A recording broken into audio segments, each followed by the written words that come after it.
Halo Sobat Ngomin, apa kabar?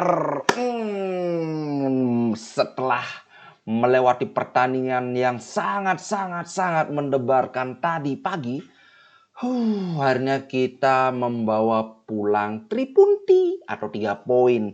Walaupun dengan skor yang sangat tipis yaitu 1-0, tapi menurutku 1-0 ini tidak menggambarkan bagaimana pada pertandingan sebenarnya Inter tampil sangat superior. Tapi nanti kita bahas. Sekarang aku mau undian untuk giveaway dulu guys. Ini giveaway ini bukannya gimana.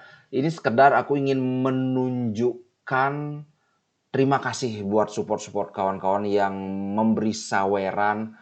Ada yang, pokoknya aku merasa sangat terbantu. Karena terus terang aja ya, penghasilanku memang dari sana gitu loh. Oke, tidak usah banyak bacot panjang lebar. Ini aku sudah buat ini ya. Kemudian khusus untuk saudara Mblegedes. Namanya lucu. Mblegedes aku tulis 2 kali ya karena kan kemarin aku sudah bikin undian, tapi ternyata saudara Mblegedes ini terlewatkan. Nah, adapun undian kali ini untuk 2 kali yaitu yang tanggal 2 dan yang tadi pagi. Jadi kalau kawan-kawan merasa nyawer pas tanggal 2 itu namanya masuk di sini. Kemudian kalau ada kawan-kawan yang tadi nyawer namanya juga masuk di sini, oke? Nah, langsung saja, nggak usah terlalu banyak basa-basi. Kita putar wheelnya. 3, 2, 1.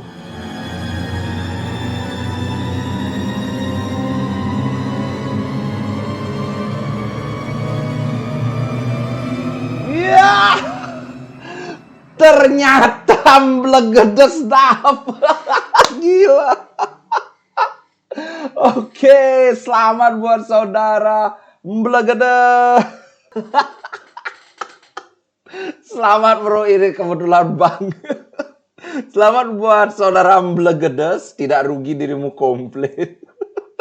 Ntar langsung hubungi aku lewat WA ya, kan dirimu kayaknya member ya. Langsung hubungi aku lewat WA, kasih aku ukurannya, kemudian alamat pengiriman, dan dirimu mau yang mana? Boleh pilih antara ini hardcore Interisti atau yang baju Lautaro Martinez itu, oke? Nah, undiannya sudah kita lakukan, sekarang kita bahas pertandingan tadi. Waduh, kalau secara umum ya. Tapi ntar, sebelum kita bahas pertandingan, seperti biasa kita bahas dulu komentar-komentar yang menarik dari si inilah, dari si itu, dari pandit ini, dari pandit itu.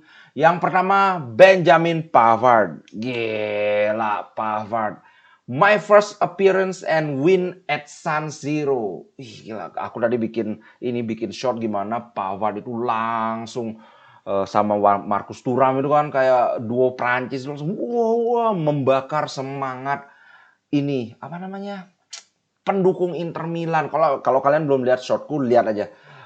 Keren banget ini, padahal pemain baru tapi sudah benar-benar kayak melebur banget. Ini yang dibilang di Instagramnya Benjamin Pavard.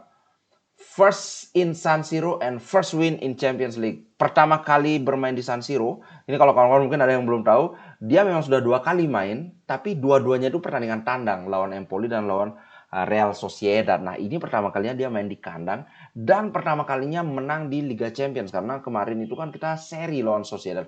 Wih, fotonya keren-keren ini. Wih, gila. Pavard ini terus terang luar biasa banget. Kalau kawan-kawan mungkin ada yang belum tahu ya. Nah, ini statistik Pavard bermain full 90 menit. Itu passing akurasinya 84% dan ini banyak di antara passing ini yang arahnya ke depan, bahkan banyak yang progresif pass, vertikal pass ke depan, kemudian menciptakan satu peluang, tackles won 100%, 100% Pak.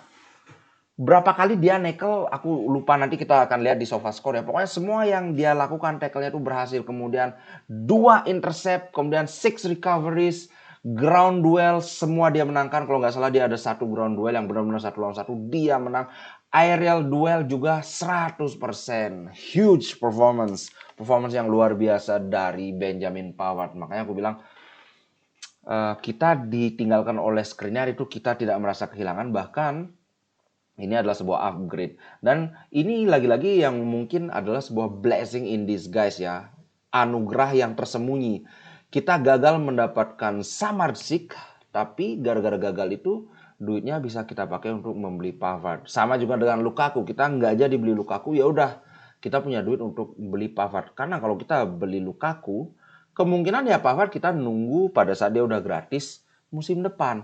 Sedangkan pemain yang gratis itu selama 1 tahun ini banyak hal bisa terjadi. Kalau kawan-kawan ingat gimana kasus kita dengan Bremer, itu dia sudah pakai baju biru hitam lah, inilah, itulah, toto ditikung sama Juventus. Apalagi kalau nunggu setahun. Belum lagi kalau setahun yang diajak lek-lekan, bukan lek-lek apa, yang diajak head to head untuk menawarkan gaji itu akan menambah.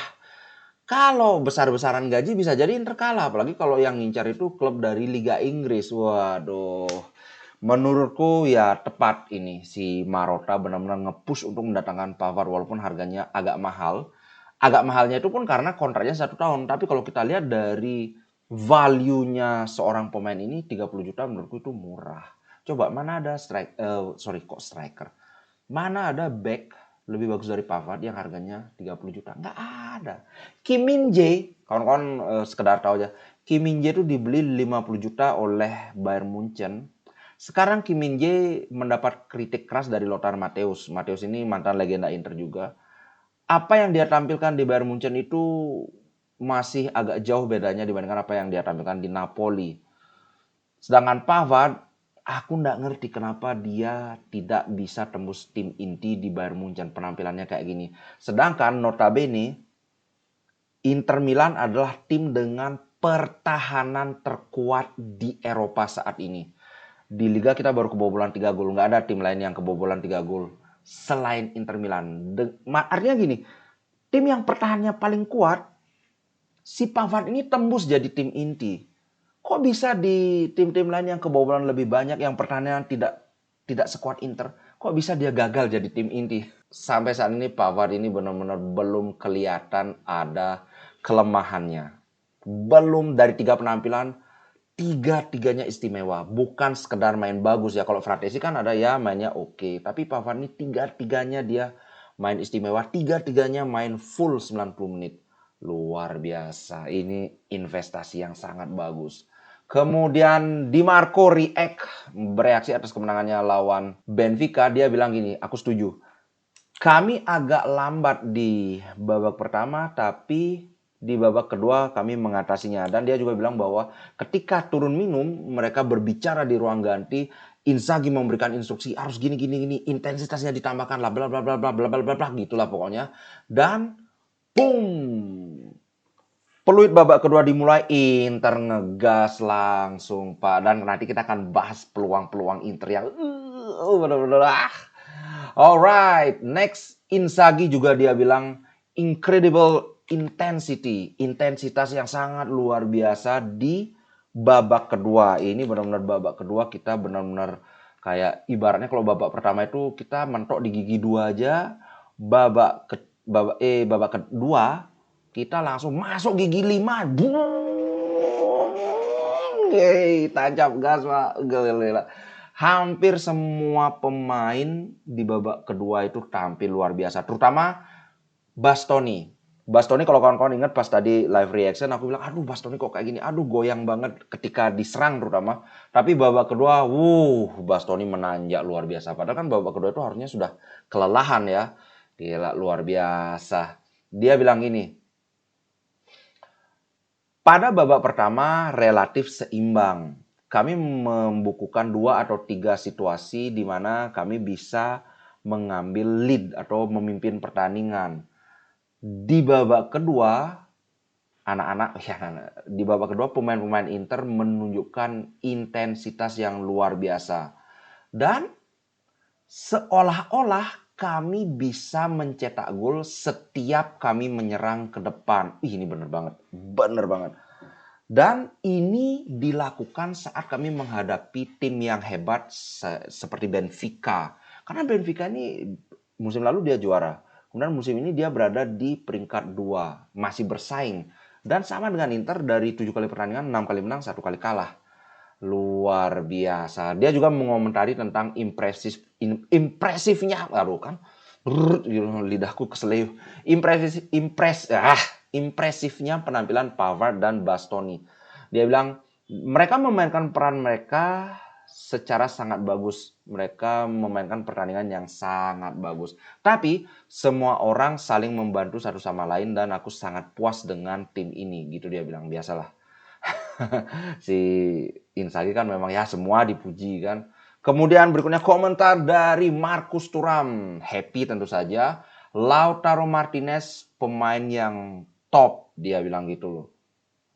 Kami sangat bahagia dengan 3 poin ini dan sangat penting kami menang. Kami mendapatkan 3 poin di depan fans. Saya sangat bahagia. Semua orang bisa mencetak skor di pertandingan ini. Lautaro, Mkhitaryan, dan bukan hanya mereka.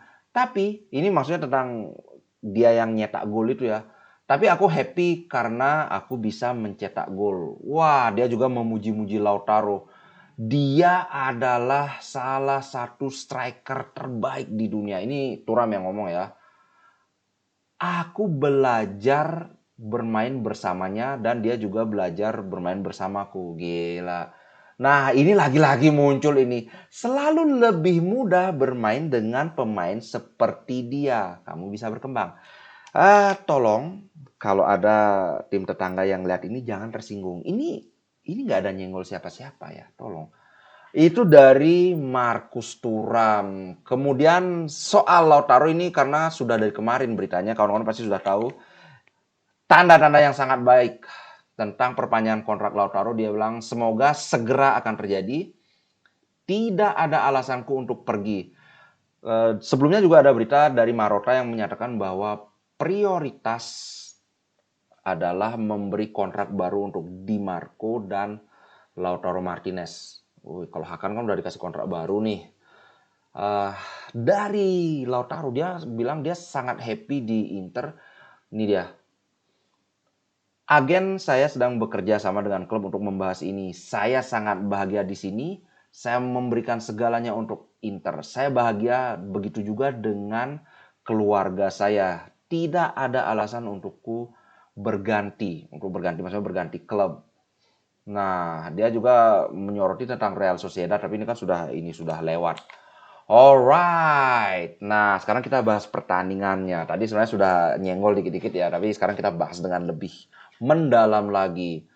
Ngomong-ngomong, buat kawan-kawan yang mungkin ada yang belum tahu, tapi kalau kawan-kawan yang sampai akhir nonton live reactionku, pasti kawan-kawan tahu aku bahas Lautaro Martinez terpilih sebagai man of the match. Nah, sebelum aku sampaikan pandanganku, ini ada pandangan yang menarik dari Fabio Capello. Pantas nggak Lautaro Martinez jadi pemain terbaik karena dia membuang peluang. Walaupun menurutku itu tidak tepat dikatakan membuang peluang.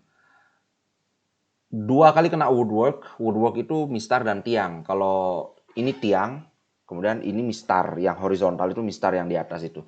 Nah menurutku kalau bola kena woodwork itu sial namanya, bukan membuang peluang. Kalau membuang peluang itu kan konotasinya lebih ke arah tembakannya jelek, tembakannya terlalu lemah, tembakannya melenceng jauh kayak gitu. Tapi kemarin itu menurutku dia tidak membuang peluang. Murni sial aja. Nah, menariknya adalah komentar Fabio Capello seperti ini. MVP pertandingan jelas, tapi kalau hasilnya imbang, penilaian kami mungkin berbeda. Nah, ini kemarin kebetulan juga sempat disinggung oleh komentator pertandingan. Karena kan ada peluang dari Benfica. Terus dia, wah kalau saja itu jadi gol, maka ini adalah hukuman gara-gara Inter tidak bisa memaksimalkan peluang. Lautaro ini memang, makanya kemarin ada yang bilang, wah ini hokinya Lautaro dihabisin pas lawan Salernitana.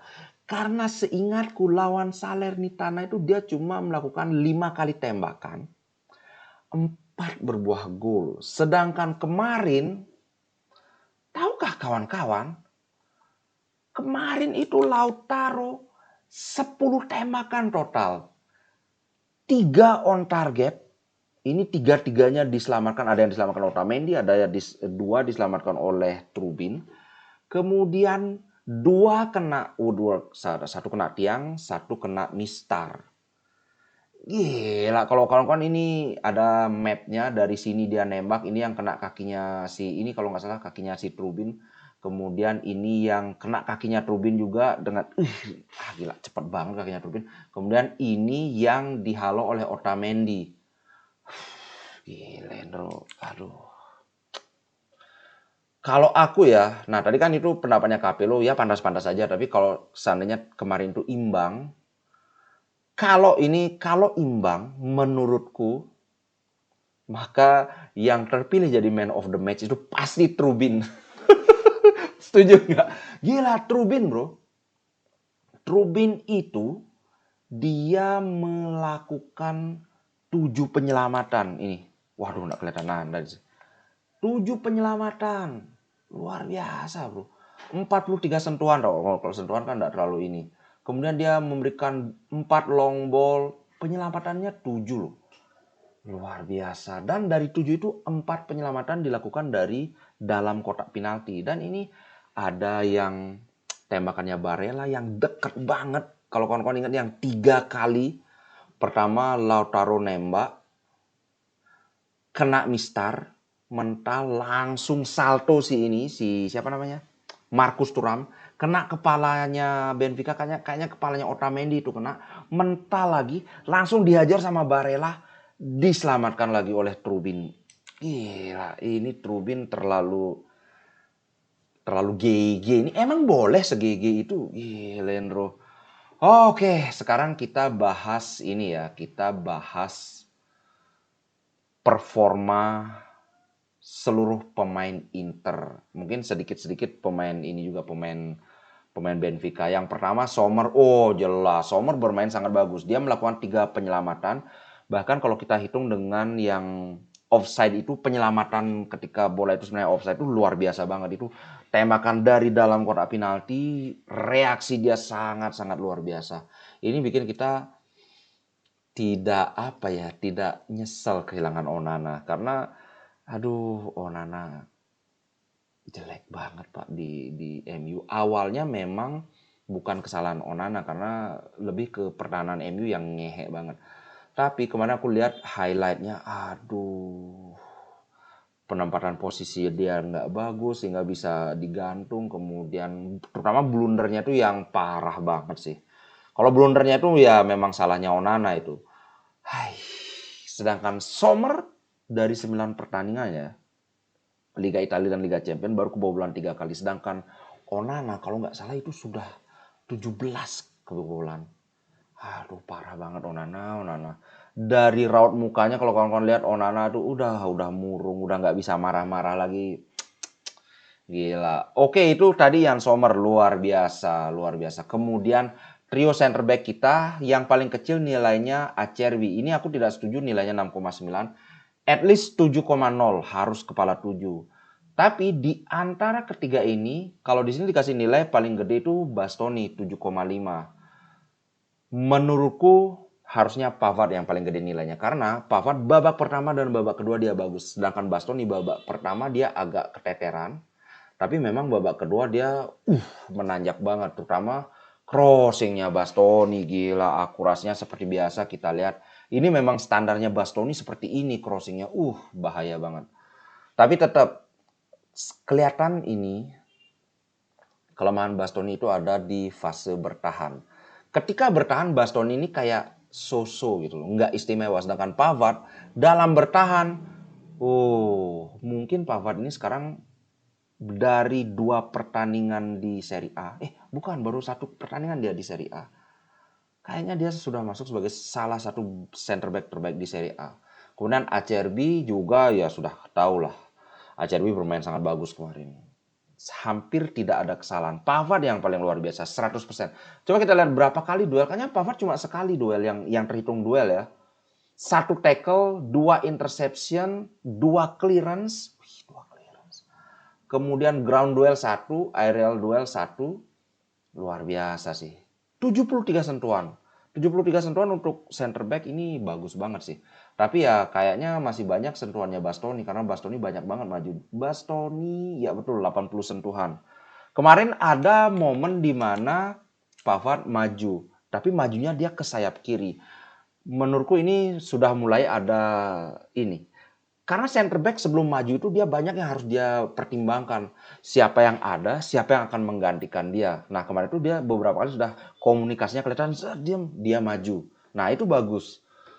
Mungkin kedepannya kita akan melihat lebih banyak lagi build up yang dimulai dari Pavard dan Pavard melakukan overlap ke depan. Oke, berikutnya ke tengah. Dari 3 trio gelandang tengah kita menurutku semuanya bermain baik.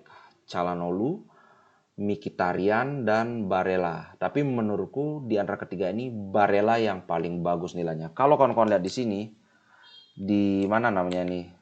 Di SofaScore itu kebetulan sesuai dengan pendapatku, Barella yang paling gede nilainya 8,5.